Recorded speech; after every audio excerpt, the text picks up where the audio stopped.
ചെറുക്കന്റെ സ്വഭാവം നന്നായിരിക്കും. സാമാന്യം വിദ്യാഭ്യാസം വേണം. ആര് കണ്ടാലും അയ്യേന്ന് പറയിപ്പിക്കരുത്. പിന്നെ തറവാട്ടുകാരനായിരിക്കണമല്ലോ. ഇതിനെല്ലാം പുറമെ ഒരു പെൺകുട്ടിയെ വെച്ച് പൊറുപ്പിക്കാനുള്ള ത്രാണം ഉണ്ടായിരിക്കണം. അത്രയല്ലേ ഒരു ചെറുപ്പക്കാരന് ആവശ്യമുള്ളൂ. ഞാൻ അങ്ങനെ അതിമോഹമുള്ളവനൊന്നും അല്ല. പ്രഭാകരന്റെ കാര്യത്തിൽ ഒന്നും പേടിക്കാനില്ല. 30 വിളയുന്ന 2 ഏക്കർ നിലപ്പാടമുണ്ട്, തെങ്ങും പറമ്പുണ്ട്, കൊപ്ര കച്ചവടമുണ്ട്, നല്ല എണ്ണം പറഞ്ഞ 4 കറവ പശുക്കളുണ്ട്. ഇതിൽ കൂടുതൽ രാരിച്ചനായരുടെ മകൾക്ക് നല്ലൊരു ബന്ധം കിട്ടാനില്ല.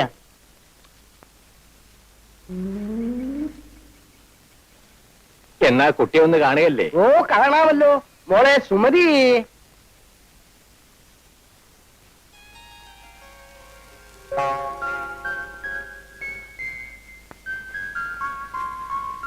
അച്ഛന്റെ പൊന്നുമോളിന്ന് വാ. ഓ, ഇവളുടെ ഒരു കാര്യം. ആള് പീക്കിരിയാണെങ്കിലും അവളുടെ ഒരു നാണം കണ്ടില്ലേ? ഇതാണ് എന്റെ ഏറ്റവും ഒടുവിലത്തെ ലാസ്റ്റ്. സുശീലേ, ഇനി മോളിന്ന് വാ. വാ, അച്ഛന്റെ തങ്കക്കട്ടി ഇങ്ങ് വാ. ഇവളാണ് ഇതിന് നേരെ മൂത്തത്. സുഷ്മേ, വരും വരും വരും. സുഷമ, സുഗു, സുധാകരൻ. ഇതിന്റെ മേലെ ഇതിന്റെ മേലെ ഇതിന്റെ മേലെ ഇത്. അല്ല, പ്രധാനപ്പെട്ട ആളെ ഇങ്ങോട്ട് കണ്ടില്ലല്ലോ. അതല്ലേ വിളിക്കാൻ പോകുന്നത്. ലക്ഷ്മിയെ,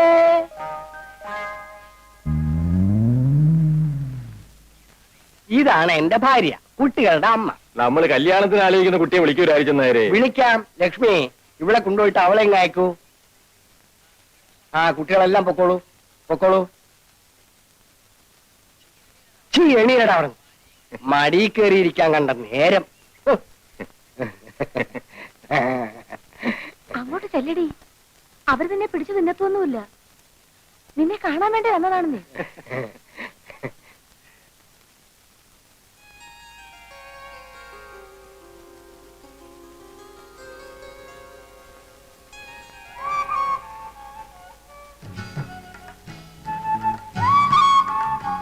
ഇതാണ് രാധ. മോളെ, ഇതാണ് പ്രഭാകരൻ. നോക്ക്.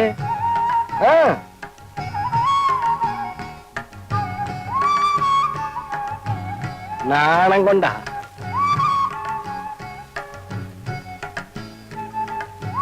അപ്പോ കുട്ടിയെ ഞങ്ങൾക്ക് ഇഷ്ടപ്പെട്ടു. ഇനി തീയതിയെല്ലാം നിശ്ചയിച്ച് ഞങ്ങൾ ഇങ്ങോട്ട് വരാം. ശരി, എന്നാ നമുക്കിറങ്ങാം.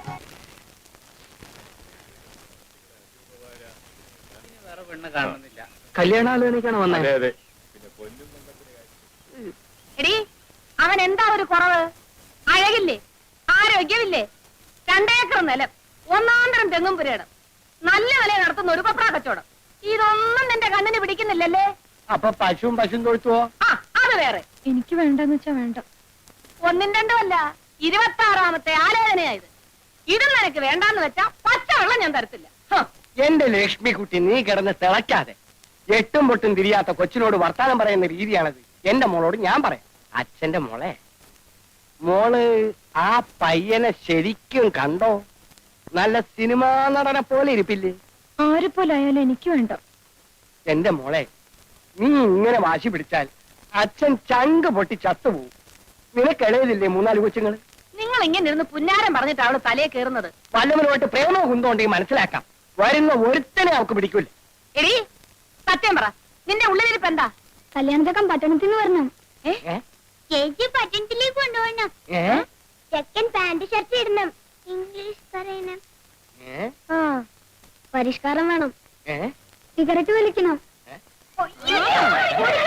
പട്ടണത്തിൽ പോണം, ഇംഗ്ലീഷ് പഠിക്കണം, നിന്റെ അമ്മയുടെ തല വേണം. ഇതിന്റെ ഇടയ്ക്ക് ആ പീക്രാന്തി ഉണ്ടല്ലോ. കുടുംബാസൂത്രണ ക്യാമ്പിന്റെ ആൾക്കാരല്ലേ? അതെ. ഉദ്ഘാടനത്തിന് ബീഡിയേക്ക് വരാൻ പറ്റില്ല എന്ന് പറഞ്ഞു. അദ്ദേഹത്തിന്റെ അച്ഛന് അസുഖം കൂടുതലാണത്രേ. അതുകൊണ്ട് വേറെ ആരെങ്കിലും വിളിച്ച് ചോദിച്ചോളാൻ പറഞ്ഞു. ഇനിയിപ്പോ 11 മണിക്കൂർ ആരെ അന്വേഷിച്ച് പോകാനാ? തന്തയ്ക്ക് സൂക്കേട് വരാൻ കണ്ട ഒരു സമയം. നിങ്ങളത് ഏറ്റപ്പോഴും മനസ്സിലായി. കുഴയ്ക്കുള്ളൂ. ഞാനും ചെയ്യാനാ? ഇനിയിപ്പോ ഒരൊറ്റ പോവഴിയുള്ളൂ. ഞാൻ പറഞ്ഞേക്കാം, നിങ്ങൾ എല്ലാവരും കൂടെ നിർബന്ധിക്കുകയാണെങ്കിൽ ഞാൻ ആ കർത്തവ്യം കൊണ്ട് നിർവഹിക്കാം. അതേതായാലും വേണ്ട. നാട്ടുകാർക്ക് പരിചയമില്ലാത്ത ആളായിരിക്കും. അങ്ങനെ ഒരാളെ ഇപ്പൊ എവിടെ അന്വേഷിച്ചു പോകാനാ? നാട്ടുകാർക്ക് പരിചയമില്ലാത്ത ഒരാളെ.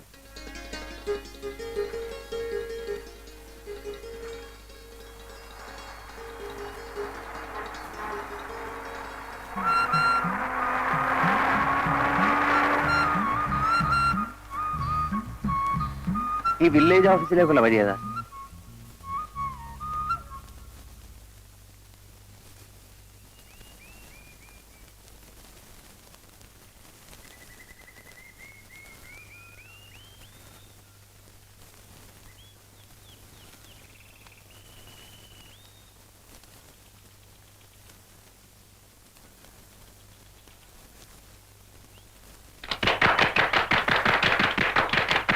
നന്മകൾ മാത്രമുള്ള നല്ലവരെ കൊണ്ട് മാത്രം നിറഞ്ഞ ഒരു ചെറിയ ഗ്രാമപ്രദേശമാണ് ഞങ്ങളുടെ.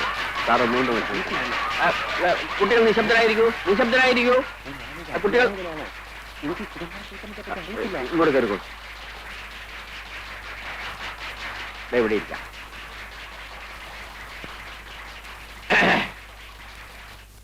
പ്രിയപ്പെട്ട നാട്ടുകാരെ, നാം ഏവരും അത്യാകാംക്ഷയോടെ കാത്തിരുന്ന നമ്മുടെ പ്രിയപ്പെട്ട ഉദ്ഘാടകൻ എത്തിക്കഴിഞ്ഞു. ഇനി അദ്ദേഹം നിങ്ങളോട് സംസാരിക്കുന്നതായിരിക്കും. വരും.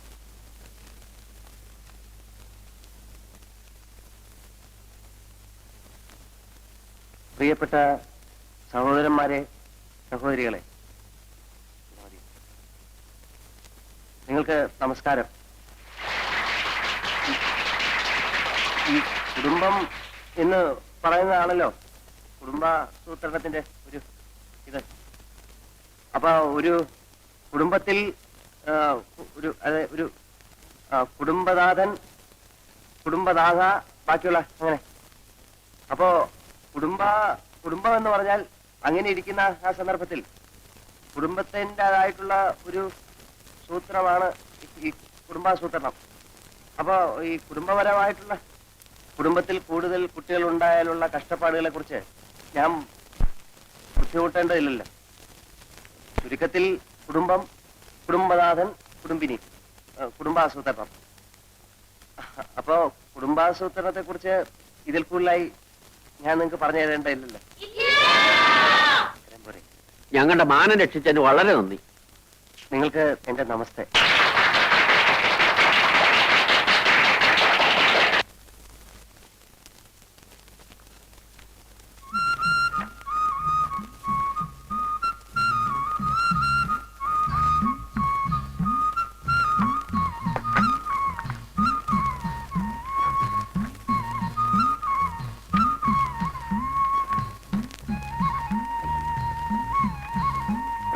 ഇതിനു മുമ്പുള്ള ആൾ ഈ ഫയലുകളൊന്നും നോക്കിയിരുന്നില്ലേ? അങ്ങേര് മാത്രമല്ല സാർ, അതിനു മുമ്പുള്ളവരും നോക്കാറില്ല. ഈ പൊടിയൊക്കെ തട്ടിക്കളഞ്ഞ് ഇതൊന്ന് വൃത്തിയാക്കി വെക്കണം. ഒരാഴ്ച പിടിക്കും സാർ. ആയിക്കോട്ടെ.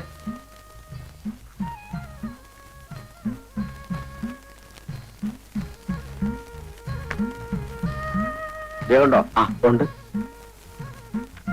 നമസ്കാരം. ഞാൻ ഇന്നലെ വൈകുന്നേരം ഒന്നും കൂടെ ഇറങ്ങണമെന്ന് വിചാരിച്ചതാ. അവിടെ ഈ സ്റ്റേജ് അഴിപ്പിക്കാനും മൈക്കിന്റെ ആളിനെ പറഞ്ഞു വിടാനും വേണ്ടി കൂടെ നിൽക്കേണ്ടി വന്നു. ഈ നാട്ടുകാരുടെ മുമ്പിൽ ഒരു ഉത്സാഹിയായിട്ട് നിന്നാലല്ലേ അടുത്ത തിരഞ്ഞെടുപ്പിനെങ്കിലും ഒന്ന് കടന്നുകൂടാൻ പറ്റും.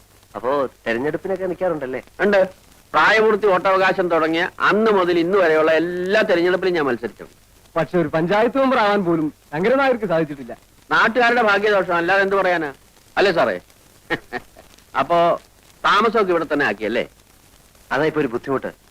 ഇതിനു മുമ്പുണ്ടായിരുന്നാൽ ഇതിന്റെ പുറയിലാ താമസിച്ചേ. ആ, അതുകൊണ്ട് ഞാൻ ഇന്നലെ അവിടെ കിടന്നു. ഈ പാറ്റ എട്ടുകാലിയെ കൊണ്ട് ആകെ വൃത്തിയായിട്ട് കിടക്കുക. എലികളാണെങ്കിൽ എണ്ണിയാ തീരാത്തത്രയുണ്ട്. അതുകൊണ്ട് താമസിക്കാനൊരു വീട് കിട്ടാൻ എന്താ ഒരു വഴി? വഴിയൊക്കെ ഉണ്ട്. എത്ര രൂപ വാടക തരും? കൊള്ളാവുന്ന സ്ഥലമാണെങ്കിൽ എത്രയായാലും വിരോധമില്ല. എന്നാൽ നമ്മുടെ ഒരു വീടുണ്ട്, താമസിക്കാൻ ആളില്ലാത്തതുകൊണ്ട് ഒഴിച്ചിട്ടിരിക്കുക. നോക്കാൻ വിശ്വസിക്കാവുന്ന ഒരാളുണ്ടായാൽ നല്ലതാണല്ലോ. അത് മതിയെങ്കിൽ തരാം. അപ്പൊ നമുക്ക് വീടൊന്നും കാണാമല്ലോ. നോക്കാം, ഇപ്പൊ തന്നെ പോവാം. അയ്യോ, ഇപ്പൊ ഓഫീസ് ടൈം അല്ലേ, നമുക്ക് 5 മണി കഴിഞ്ഞ് പോവാം. ഇവിടത്തെ ഓഫീസൊന്നും അത്ര വലിയ കഥയല്ല. മറ്റു ജോലികളൊക്കെ കഴിഞ്ഞ് സമയം ഉണ്ടെങ്കിൽ ഇവിടെ വരെ ഒന്ന് വന്നിട്ട് പോവാ, അത്രേ ഉള്ളൂ. എനിക്കത് ഇഷ്ടമല്ല.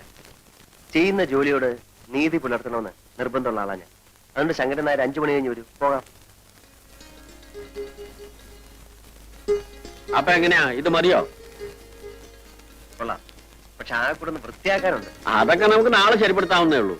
ഇതിനേക്കാൾ കൊള്ളാവുന്ന ഒരു സ്ഥലം ഈ പ്രദേശത്ത് കിട്ടാനില്ല. എന്നാ പിന്നെ ഞാൻ എത്രയും പെട്ടെന്ന് ഇങ്ങോട്ട് മാറുകയാണ്. എന്നാ വരൂ, നമുക്കിത് കിട്ടാനുള്ള വഴി നോക്കാം. ആഹാ, അപ്പൊ ശങ്കരൻ നായരുടെ അല്ലേ ഈ സ്ഥലം? ശങ്കരൻ നായരുടെ അല്ലേ എന്ന് ചോദിച്ചാൽ ഇവിടെ വടക്ക് പുഴയ്ക്കക്കരെ താമസിക്കുന്ന പറഞ്ഞാൽ തിരിയാത്തൊരു കൃഷ്ണൻകുട്ടി നായരുണ്ട്. അയാളുടെ ഒരു ഉറ്റ സ്നേഹിതൻ ഒരു രാജിച്ചൻ നായർ. അയാൾ എന്റെ സ്നേഹിതനാ. അയാൾ പറഞ്ഞാൽ ചിലപ്പോ കിട്ടിയേക്കും. അങ്ങോട്ടൊന്ന് എഴുന്നേറ്റ്.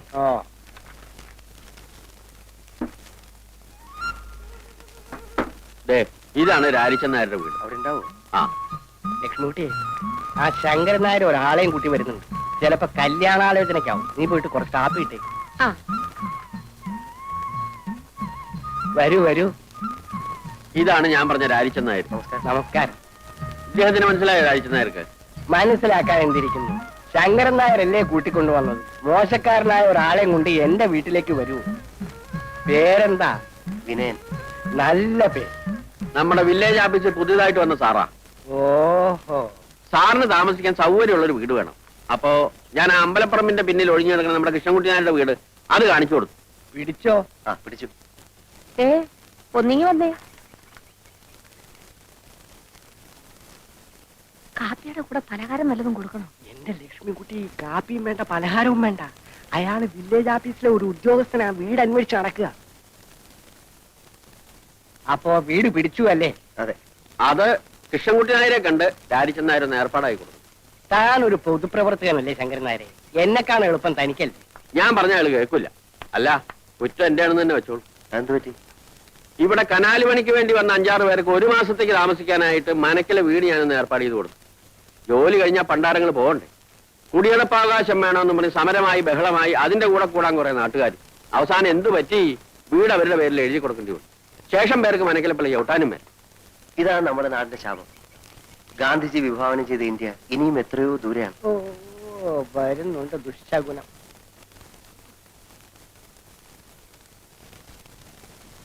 ഇതല്ല, വില്ലേജ് ഓഫീസറ. എന്നെ കാണാൻ വന്നതാ. ആഹാ. എവിടെയാ നാട്? എറണാകുളം. എറണാകുളത്ത് എന്ന് വെച്ചാൽ ടൗണിൽ തന്നെ. വലിയൊരു കുടുംബത്തിൽ പറഞ്ഞ പയ്യനാ. ഈ നാട്ടിൻ പ്രദേശത്ത് ഇങ്ങനെ ജോലിക്ക് വരേണ്ട ഒരാവശ്യമില്ല. പിന്നെ ഒരു തമാശയായിട്ട് ഇങ്ങനെ വന്നേ ഉള്ളൂ. അങ്ങനല്ല.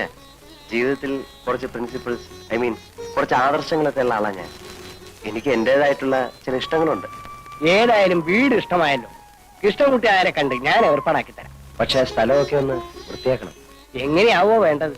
മുറ്റത്തെ പുല്ലൊക്കെ ചെത്തിക്കളഞ്ഞ് ചുവരൊക്കെ വെള്ളയടിച്ച് 4 ചുറ്റും ചെടിച്ചട്ടികളൊക്കെ വെച്ച് ഭംഗിയുള്ള ഒരു കൊച്ചു വീടാക്കണം.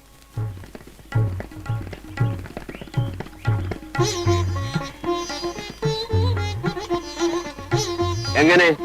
സാറിന്റെ മനസ്സിൽ ഇഷ്ടപ്പെട്ട രൂപത്തിലായോ? ആ, ഒരുവിധം.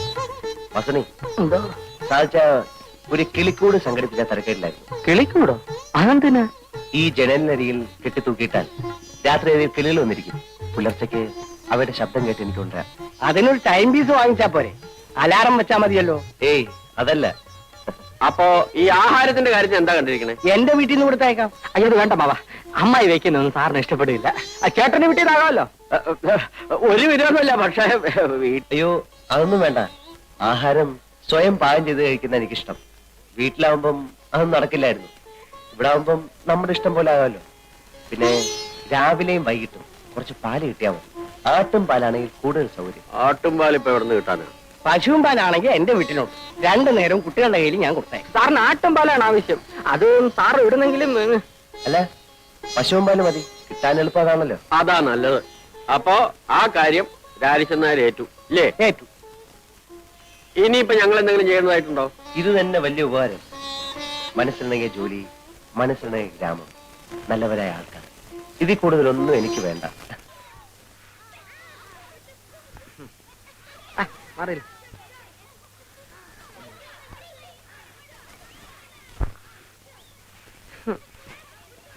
അമ്മായി, ഉം. ഈ അമ്മാവൻ എന്താ ഇങ്ങനെ ആയിപ്പോയെ? എന്റെ കുഞ്ഞെ ഒന്നും കഴിക്കത്തില്ല. ഉച്ചയ്ക്കും രാത്രിയും ദേ ഇത്രച്ചും ചോറാ ഉണ്ണുന്നത്. പിന്നെ എങ്ങനെ മെലിയാതിരിക്കും? മെലിഞ്ഞ കാര്യമല്ല ചോദിച്ചത്. അമ്മാവന്റെ ബുദ്ധിക്ക് എന്ത് പറ്റി? വയസ്സായി തുടങ്ങിയില്ലേ? ഇനി ബുദ്ധിക്ക് എന്തായാലും എന്താ? അല്ലമ്മായി, കല്യാണം കഴിയാത്ത ഒരു ചെറുപ്പക്കാരന്റെ വീട്ടിലേക്ക് 2 നേരം പാൽ കൊടുത്ത് അയക്കുന്നത് ശരിയാണോ? അതുകൊണ്ട് എന്താടാ തെറ്റ്? നീ ഒരു ചെറുപ്പക്കാരനല്ലേ? നീ പാല് കുടിക്കാറില്ലേ? ഈ അമ്മായിക്ക് എന്ത് പറഞ്ഞാലും മനസ്സിലാകത്തില്ല. ആ വില്ലേജ് ഓഫീസറുടെ വീട്ടിലേക്ക് 2 നേരം പാൽ കൊടുത്ത് അയക്കാമെന്ന് അമ്മാവൻ ഏറ്റിരിക്കുന്നു. നന്നായി. പിണ്ണാക്ക് മേടിക്കാനുള്ള കാശ് എന്റെ കിട്ടുമല്ലോ. ദൈവമേ. ഏ? അല്ല, വല്ലവരുടെ വീട്ടിലും പാൽ കൊടുത്തിട്ടുണ്ടോ നമ്മുടെ കുടുംബം കഴിയാൻ? എന്നാൽ അയാളോട് ഇങ്ങോട്ട് വന്ന് വാങ്ങിക്കാൻ പറയാം. ഇങ്ങോട്ടോ? അതേതായാലും വേണ്ട. അമ്മായിക്ക് അത്ര നിർബന്ധമാണെങ്കിൽ പിള്ളേരെ കൊടുത്ത് അയച്ചാൽ മതി. ശരി. അതുമല്ലെങ്കിൽ അമ്മാവന്റെ കൂടെ തയ്ച്ചാലും മതി. ഓ ആ, എന്നാലും രാധ അങ്ങോട്ട് അയക്കരുത്. ആ. ഇല്ല. വാസുനേട്ടൻ ഇവിടെ ഈ നേരത്ത് വരുമെന്ന് വിചാരിച്ചില്ലല്ലേ? ഇല്ല. ഇന്നലെ ഇവിടെ വരാൻ പറ്റില്ല. സാരമില്ല. രാധേ, എന്തിനാ? ഞാൻ നിനക്ക് അലുവ വാങ്ങിച്ചു വെച്ചിട്ടുണ്ട്. എവിടെ? വാ. ആരും കാണണ്ട.